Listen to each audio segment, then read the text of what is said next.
Hello everyone, this is part 16 of What If Naruto Met Past Hinata, and I hope you guys enjoy this video and to like, to subscribe, to share, and check out the playlist, to see more comment down below. Now let's start the intro. They call me a god. They call me a god. They call me a god. Join my membership, the perks are great. It's in the description. Be sure to like and subscribe, it gives me more motivation. Enjoy. Hinata, I told you 20 times I'm sorry. She isn't listening though. She slams her groceries on the counter and tries not to look at his face. She tries not to let him see her red cheeks and the anger in her eyes. Closing square bracket. Hinata. She wipes her eyes on her sleeve. Just once. Her voice is whispering. Just once you could have listened to me and just come. She trails off and starts to put her groceries away with shaking fingers. Could have what, Hinata? What's the big deal? It was just something at the academy, right? There'll be other times. His hands try to pull her around but she jerks away, turning to stick milk in the refrigerator and let him catch a glimpse of the hair sticking to her tearing face. She stands with the fridge door open for a moment and then closes it. Both of them are silent. It was important to him to have you there. She finally turns around. There'll be other times, he repeats, angry that she's angry with him. That she's crying. That he can't understand. What has happened to you? Her hands are balled in fists at her sides. So frustrated, so tired, so sick of the disappointment she sees in Sora and herself and in him. Where is the man I decided to marry? Why are you being like this? She screams and slams her fist into the counter. She puts her palm to her eyes. Quote. There is nothing to say. He stares at the tile. When will you ever understand that the world will not just stop because of you?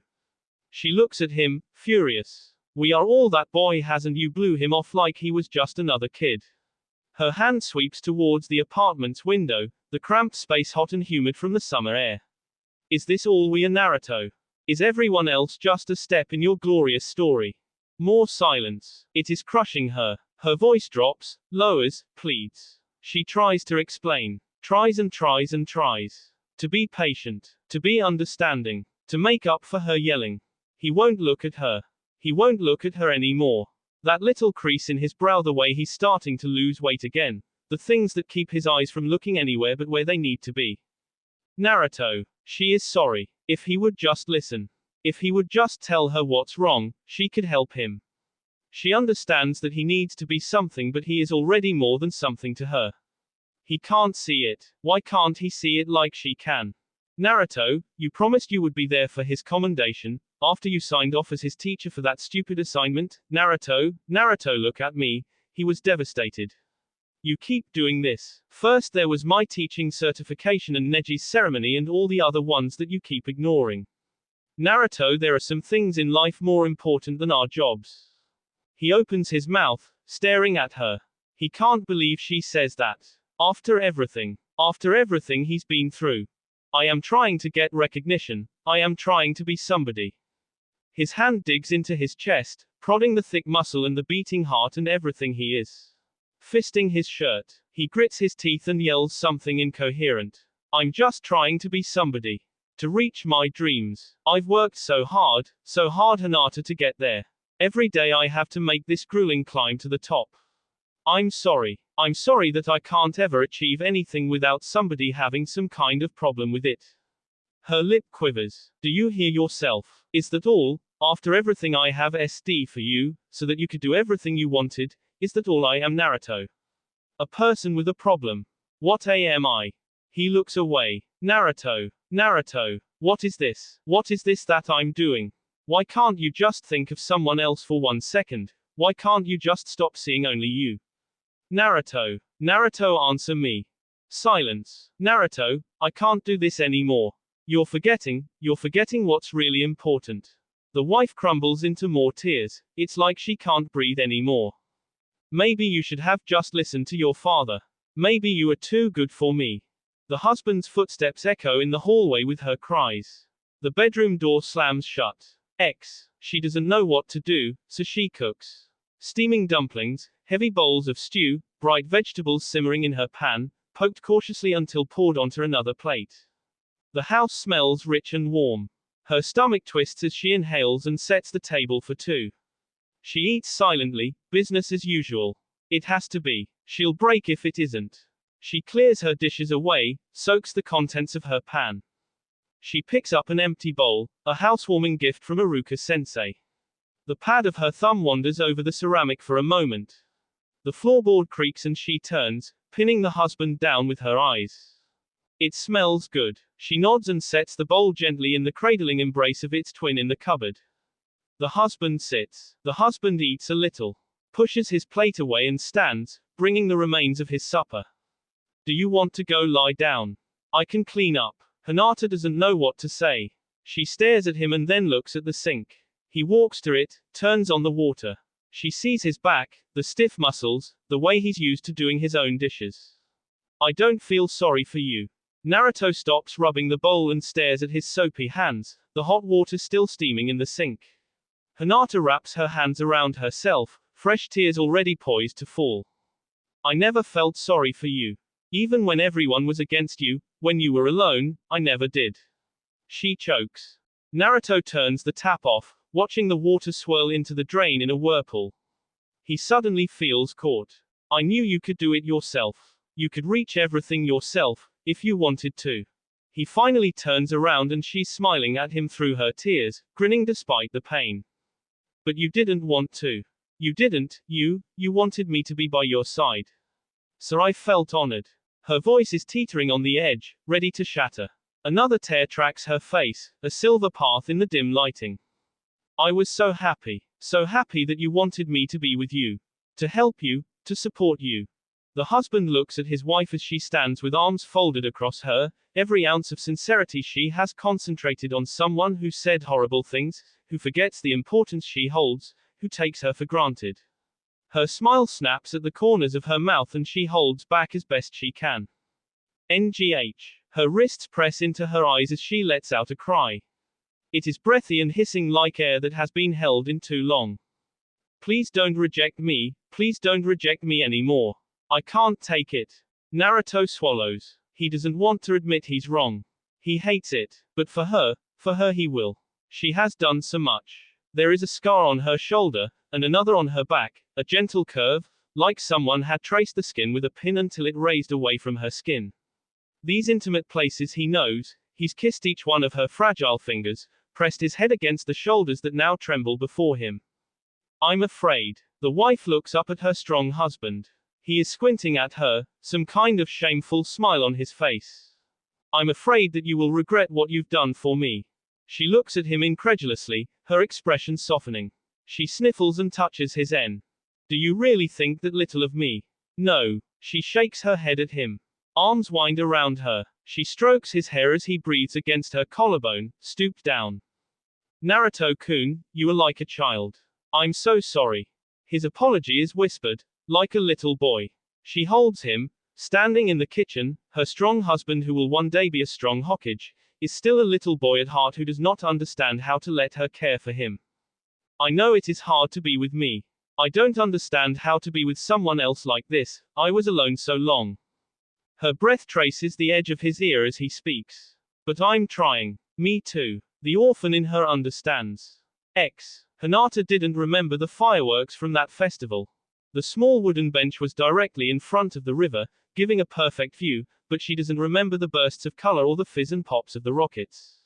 She always figured that this moment, this one fantastical thing she had perhaps dreamed of at one time or another, would ignite itself in drama and romance. But it didn't. There was no overwhelming heartbeat, no sudden increase of her breathing or the gasp of air, even the lightheadedness she would have figured.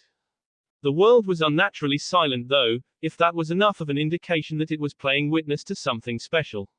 The swirls of light, the lanterns, the people passing into one another and melting into their own laughter and awe, the cries of the crowd at the showers of flower-shaped light raining over the river, the children running and weaving through the spectators' legs, shrieking with the anticipation of more festivity, all of it was inaudible, all of it was blurry and slow.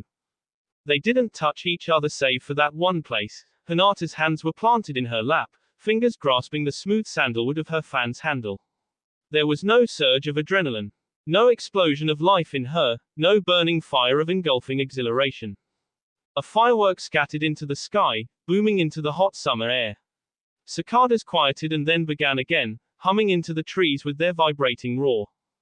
Hinata opened her eyes, met with Naruto's and an insignificant separation. He didn't say anything, but slowly, deliberately leaned in once more. And again, and again, and again. Hinata didn't shriek or blush. She didn't greedily grasp him, nor did he her. They didn't pant or stir each other's blood into a boil. There was no shocking revelation, no sudden epiphany of adoration. Just a change, a subtle, beautiful shift, like the rims of the spokes of the blooming pinwheels of fire, that slight differentiation between the darkness of the night around them and the intrusion of life-giving light. When Naruto kissed her, it was as boring as breathing or blinking, as repetitive and comfortable as her own reflex. A flash and another rain of red or gold or pink illuminated them on the bench, behind the crowd. It illuminated their boss and then sank back into comfortable darkness before another cast a bright shadow. Hinata felt it. She felt it for the first time in her life and she knew Naruto did too, and both thought they had understood it and known it, but both of them were so wrong. It wasn't dramatic. It was so small, so unnoticeable, so barely present that its appearance transformed everything. That was the unbelievable part, the distracting part, the shocking part. The absence of everything she had at once expected in favor of this. A wondrous thing, this thing that neither inflamed or drowned her but was so incredibly right. This thing which was nothing more but the almost ordinary entry of love. Naruto walks into the house. It is very still and the cat is mewling and rubbing herself against the furniture. He raises his eyebrows at her and shrugs off his training vest and shoes. Where's Car-san? He asks loudly, expecting the obvious answer from the kitchen, but there isn't anything. Hinata? He asks again, halfway through his left shoe. His brow furrows at the resounding quiet and the cat mews again before darting down the hallway and into the bedroom. He steps up and walks slowly to the kitchen, peering around the door in interest. Hinata. The repression is greeted by a kitchen left in disarray. A pot on the stove is boiling and hissing and about to go over, but he is there to turn the burner off in time. Vegetables of no particular kind litter the counters, left forgotten. One has a knife standing up out of it mid-cut. Hinata, more frantic this time as he backs out of the kitchen, suddenly worried. He passes by the patio door and realizes that she's there and the sliding door is half pulled back. Shoving it to the side, he walks briskly onto the porch to where she sits, her head leaning against one of the wooden beams supporting the roof. Hina, there's a pot on the stove, did you forget? He stands behind her but finds no response, just the slight movement of her head towards him, but not turning fully around. Hina, he asks again, cautiously stepping forward, baby, there was a pot and it was almost boiling over. Are you okay? She doesn't move. It's gone. She whispers. Naruto blinks at her and moves around to see her face. She doesn't acknowledge him, staring straight ahead, a small wad of cloth in her hands, balled on her lap. Sweetheart. She flinches, a brief shudder. Her fists enclose further over the small ball of fabric in her white fingers.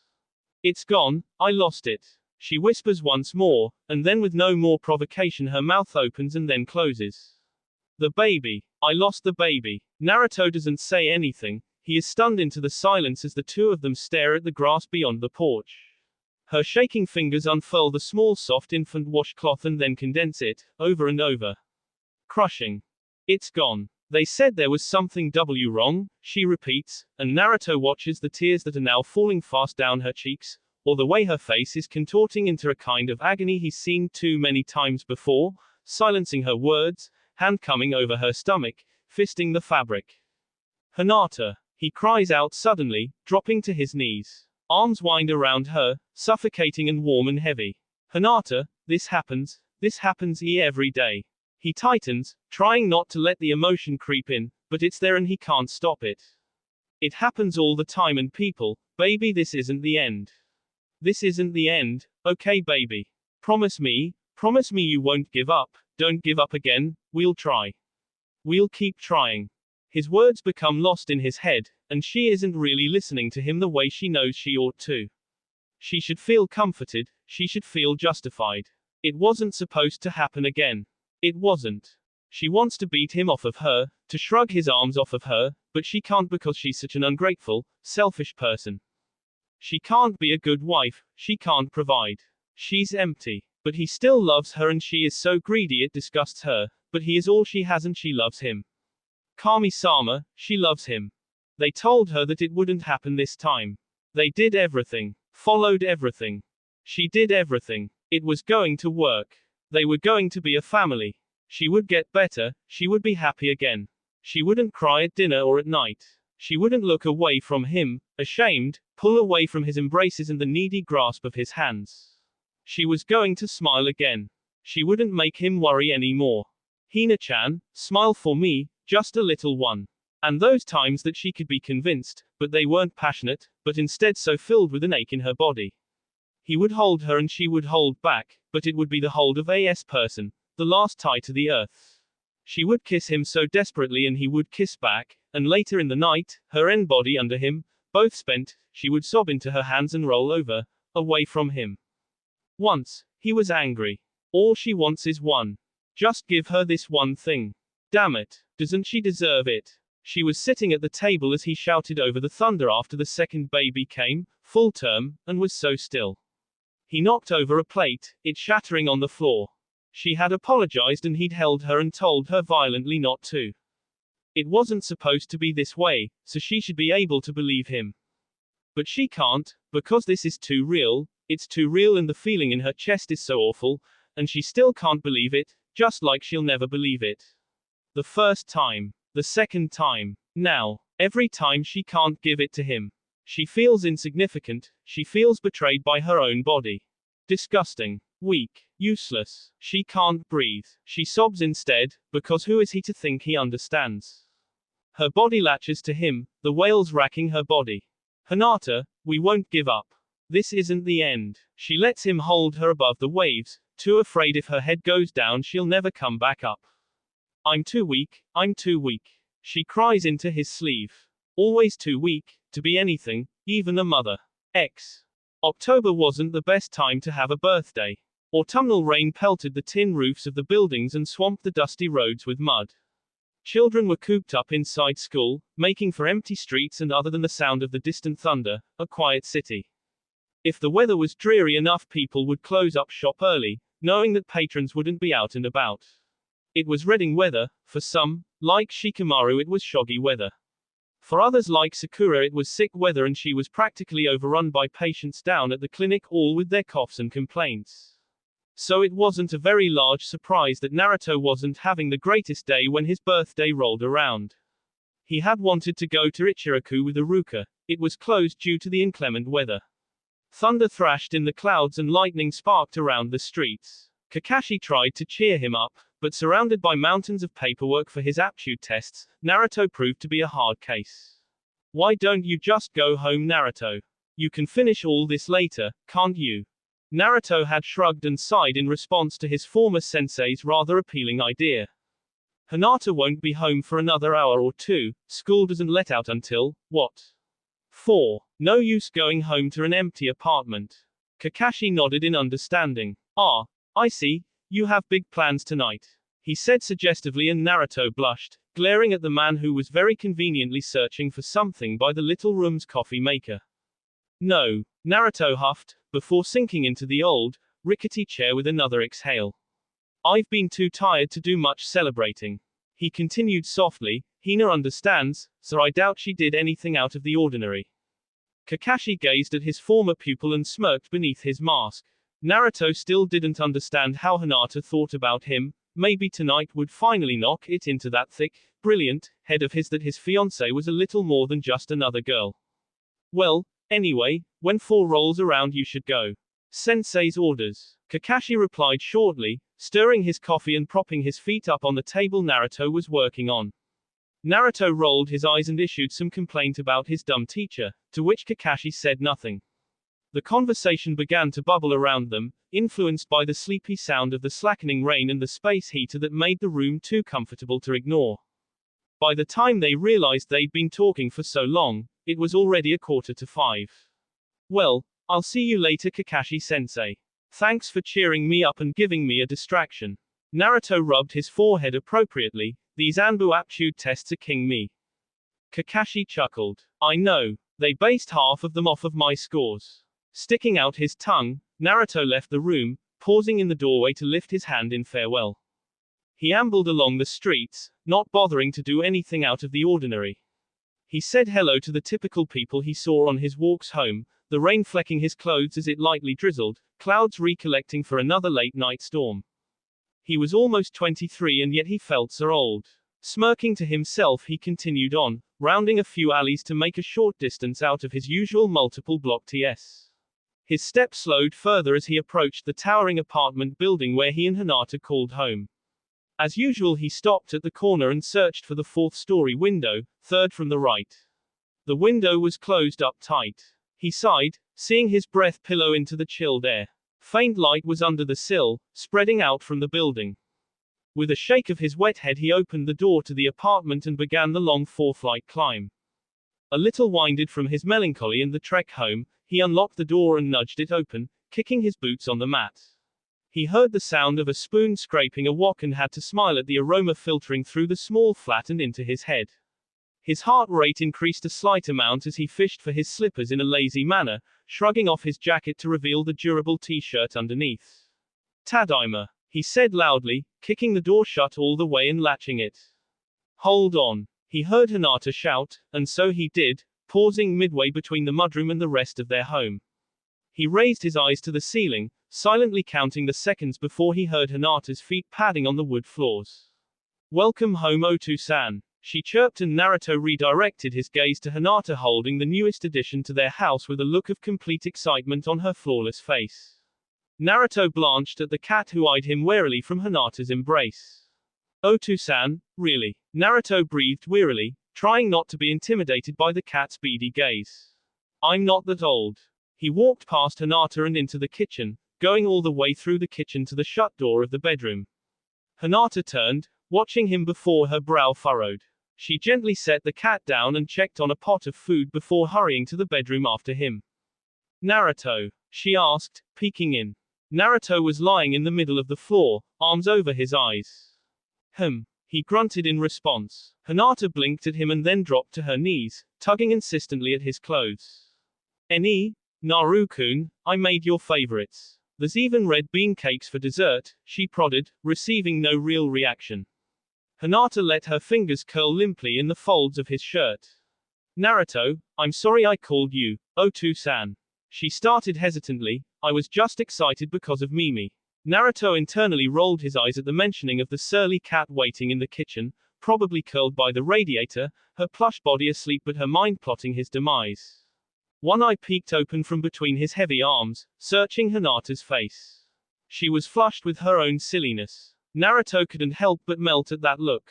It was one he had come to treasure, and also one he'd had to get used to. Hinata's spirit was kindled by his own and had blossomed into something he'd never dreamed. Sure, she was still shy, but rarely with him anymore. Instead, she was eager and excitable, always chattering or giggling at him. She wanted to please him so badly sometimes it was ridiculous, but today, he was obliged to it. He removed his arms completely and motioned for her to lay down with him. He laced his fingers over her back, letting her wiggle nearer to his chest, still watching him intently. Was today good? She insisted, and Naruto shrugged, kissing her cheek. It was boring, he said honestly, kissing her other cheek. She objected slightly, pushing his face away, still trying to talk. You say, how was mine, Naruto? She persisted, gazing at him surely. He licked his lips and yawned a little. How was your day, Hina-chan? He asked sleepily, the rain now pattering heavily. It was so nice and dim in their little home. Naruto understood why Kakashi had urged him to leave now, because this was probably the best place to be, even if it was awful outside. Busy. I was worrying about the rain and what to cook. Hinata replied, she too succumbing to the dull roar of the weather outside. I'm sorry it rained. I know you probably had plans. It's all right, he soothed, welcoming her head on his collarbone. Mimi, she cooed as the cat padded in, darting into Hinata's outstretched hand, rubbing her body against it. Naruto stuck out his tongue at the cat that seemed to grin as Hinata rolled off of Naruto, snuggling up with the kitten, kissing its head. She sat up and held the cat to her chest, standing. Time to eat, Ne? She asked the cat. Naruto sat up too, following Hinata to the kitchen where she put 2 little pieces of fish on the floor for Mimi and then served a plate for Naruto, who was now seated at the table, waiting patiently. Happy birthday, she said, setting the food down. Naruto watched the domestic action and then noticed that she had let her hair down and was wearing one of the old training sweatshirts from when he was going through his Jonin exams. She noticed his blank stare and took his face gently in her hands. Thank you, Kushina-san. Her voice resounded in Naruto's ears as she kissed him on the lips and then on the nose. Thank you for such a wonderful son. Naruto tickled her gently as she hugged him and then they both sat and ate together in their little apartment. Mimi was quieted and was indeed curled against the radiator, her little fat stomach rising and falling with each breath. Happy birthday to me. Naruto concluded with a smile, watching Hinata scramble for his present, excitedly placing it on the table.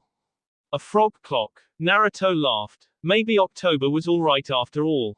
That will be all for this video. Be sure to like, subscribe, share, and comment down below for more videos. Goodbye.